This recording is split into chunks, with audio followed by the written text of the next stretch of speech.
ایک خاتون ملی، مجھے تعارف کرائے گا کہ ایک خاتون آ رہی ہیں، ان کے خاوند کھربوں پتی ہیں، کھربوں پتی. ٹھیک ہے جی آؤ. اس خاتون نے آتے ہی رونا شروع کر دیا، مولانا لوگ مجھے خوش قسمت سمجھتے ہیں کہ میں بہت بڑے مالدار کی بیگم ہوں، میرا دل زخمی ہے، میرے خاوند کا سلوک اچھا نہیں، میں دولت کو آگ لگاؤں، یہ ہیرے کے سٹ کو میں کیا کروں جب اس کا سلوک ہی میرے ساتھ اچھا نہیں. چند دن کے بعد ایک نوجوان ملا، مولانا میں اپنی زندگی سے تنگ ہوں، میری بیوی انتہائی بدتمیز ہے، انتہائی زبان دراز ہے، میں اپنی زندگی سے تنگ آ چکا ہوں، 3 بچے ہو چکے ہیں، طلاق دے نہیں سکتا، میں کیا کروں. یہ روزمرہ کے واقعات ہیں. تو ضرورت کے لیے طلاق دی جا سکتی ہے، لی جا سکتی ہے، نہ عیب ہے نہ تانا ہے، نہ ذلت ہے نہ کوئی داغ ہے. لیکن ابھی فیصلہ آباد سے ایک بچی ملی، اس کی بچی گود میں، طلاق کیوں ہو گئی؟ سسرال نے کہا بچی کیوں پیدا ہوئی ہے، گھر واپس جا. طلاق دے دی. بچی پیدا ہونے پہ طلاق دے دی. پچھلے ہفتے ملا ہوں، پچھلے ہفتے. کیا قصور ہے جی؟ بچی پیدا ہوئی طلاق دے دی.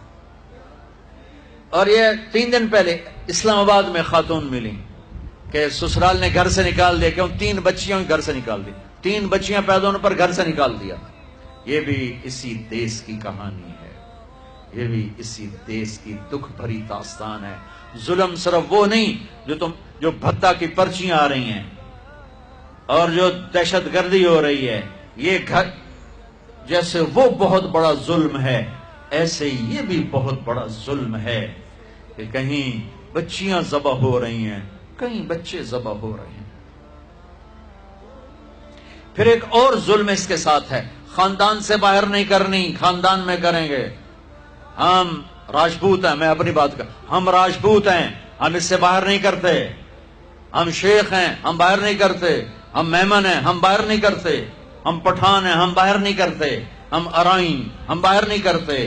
اس بت کو توڑو، اس سے بڑی بچیاں برباد ہوئی ہیں، بڑی زندگیاں برباد ہوئی ہیں. میرے نبی نے فرمایا دین دیکھو، اخلاق، اخلاق دین جہاں دیکھو رشتہ کر دو. اگر بچہ اپنی پسند کا اظہار کر دے تو اسے نافرمانی نہ سمجھو کہ تو اپنی پسند کا اظہار کیوں کرتا ہے. اگر بچی اپنی پسند کا کہہ دے کہ میری یہاں شادی کریں تو اسے بے ادب، اسے بے حیا نہ سمجھو. اس نے حیا کے ساتھ شریعت کے مطابق ایک چیز کا مطالبہ کیا ہے.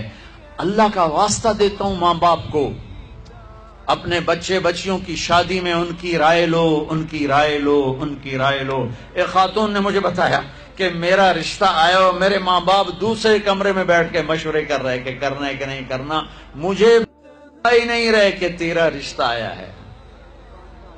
اور بچیوں سے پوچھنا عیب سمجھ. مجھے تمہارے کراچی کے نہیں پتا، میرے پنجاب کی تہذیب یہی ہے، بچیوں سے پوچھنا عیب. بس کر دیتا تیرا، ایتھا ہی کرنا ہے، ایتھا ہی کرنا ہے، اور کوئی گل دوئی ہے ہی کوئی نہیں. شرابی سے بات. میرے اپنے عزیز دوستوں کے بہت بڑی فیملی، بہت بڑا زمیندار گھرانہ.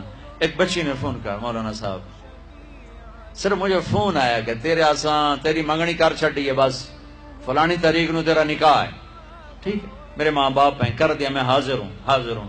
لیکن مولانا اتنا تو میرا حق تھا کہ شرابی سے تو نہ کرتے، ایک شرابی سے میرا نکاح کرتے.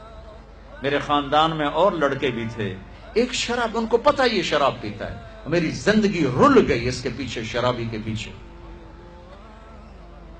ماں باپ کو ہاتھ جوڑتا ہوں، نکاح بچے بچی کا حق ہے، ان کی رائے کا احترام دو، مسلط مت کرو. یہیں کریں گے اور کہیں نہیں کریں گے. اولاد کو نافرمان کر دیا، زنا کے راستوں پر چلا دیا. بچوں سے کہتا ہوں، ہاتھ جوڑتا ہوں، اللہ کا واسطہ کورٹ میرج نہ کرو، لو میرج نہ کرو. ماں باپ کی دعا لو، ماں باپ کی دعا لو، ماں باپ کی دعا لو. جو کورٹ میرج، لو میرج تمہیں تباہ کر دے گی، ہلاک کر دے گی. یہ محبت کا نشہ چند دنوں میں اتر جاتا ہے. عاشق معشوق اور ہوتے ہیں، خامن بیوی اور ہوتے ہیں، حقائق اور ہوتے ہیں، تصور تخیل اور ہوتے ہیں. میرے رب نے ایک اعتدال کا دین پیش کیا ہے، ایک اعتدال کا دین پیش کیا ہے. شادی بچے کا حق ہے، بچی کا حق. ماں باپ پیش کر، بیٹا یہ پیغام ہے، کر دیں، بیٹی یہ پیغام ہے، کر دیں. بیٹا پسند کا اظہار کرے، اسے نافرمان نہ سمجھو. بیٹی اپنی پسند کا اظہار کر دے، اسے نافرمان نہ سمجھو.